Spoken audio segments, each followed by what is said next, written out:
महाराज जी, कई बार आपके श्रीमुख से शरणागति के बारे में सुना है।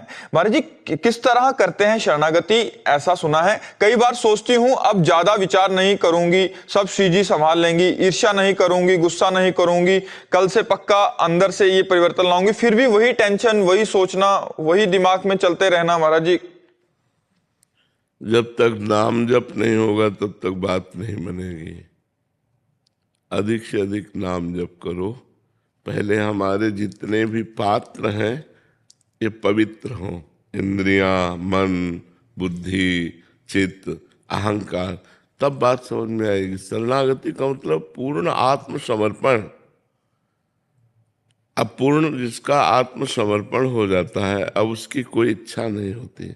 जैसे जो क्रिमिनल आत्मसमर्पण कर देते हैं, अब उनकी कोई इच्छा थोड़ी रह जाती है। वो तो जेल में जैसा उनसे करवाया जाएगा वैसा करेंगे। ऐसे ही हम अनंत जन्मों से माया के द्वारा प्रेरित होकर अपराध करते रहे। अब हम भगवान को आत्मसमर्पण करते हैं कि अब मेरे से कुछ नहीं होने वाला, अब आप करवा लीजिए। अंदर से, हे प्रभु आप करवा लीजिए। भजन हो रहा है तो भगवान की इच्छा से हो रहा है, कोई सत्कर्म हो रहा है तो भगवान की इच्छा से हो रहा है, असत्कर्म की प्रेरणा हो रही उसे हम भगवान से निवेदन करते हैं। तो देखो प्रभु, ये गंदी बात हमारे मन में आ गई, आप इसे रोक दो नाथ, मेरी सामर्थ्य नहीं कि मैं इसे रोक पाऊँ। तो अंदर से जब हम भगवान की शरण की भावना लेते हैं तो हमें धीरे धीरे शरणागति अनुभव में आने लगती है कि हमारी शरणागति हो रही, भगवान बड़ी कृपा कर रहे हैं, मेरा मन अब भगवान के चरणों में लग रहा है। पर इसके लिए हमको प्रथम संतों का संग करना होगा, शास्त्रों का स्वाध्याय करना होगा और नाम जप करना होगा।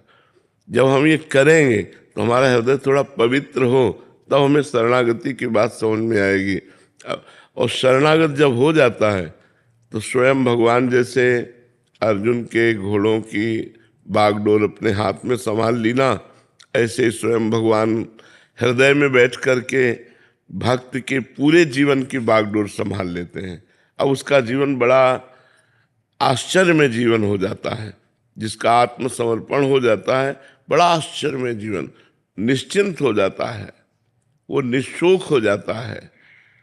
उसमें किसी भी प्रकार की संशय वृत्ति नहीं रहती, उसमें कोई विपरीत भावना नहीं रहती, वो निर्भय हो जाता है। ये 5 लक्षण शरणागति में बड़े जोर से प्रकट होते हैं। निर्भय, कोई भय नहीं, निश्चिंतता, कोई चिंता नहीं, निशोक, कोई शोक नहीं। जब इतने सामर्थ्यशाली भगवान हमारे हैं कि एक क्षण में अनंत ब्रह्मांडों का सृजन कर देते हैं, तो शोक किस बात का, निश्चिंतता हो जाती है। अरे इतने बड़े स्वामी के हम सेवक हैं, जब जो जरूरत होगी अपने आप वो दे देगा। निर्भय, कोई भय नहीं रहता, क्योंकि इतने बलवान भगवान की हम शरण में, अब हमें क्या भय। तो वो निर्भय हो जाता है, निश्चिंत हो जाता है, निशोक हो जाता है, उसमें कोई संशय नहीं रहता, कोई विपरीत भावना नहीं रहती। विपत्ति आई, क्या भगवान नाराज है क्या, ऐसा बात नहीं आई। ये हमारे कर्म के अनुसार, प्रारब्ध के अनुसार आई है। भगवान हमें सामर्थ्य देंगे इससे भी निकलने की, वो उसके लिए भी भगवान की शरणागति रहती है। विपत्ति में और संपत्ति में, दोनों में भगवान के आश्रित रहना। इसलिए पहले नाम जप करो जिससे हमारी बुद्धि पवित्र हो। नाम जप से बुद्धि पवित्र होगी और पवित्र बुद्धि भगवान की शरण में होगी।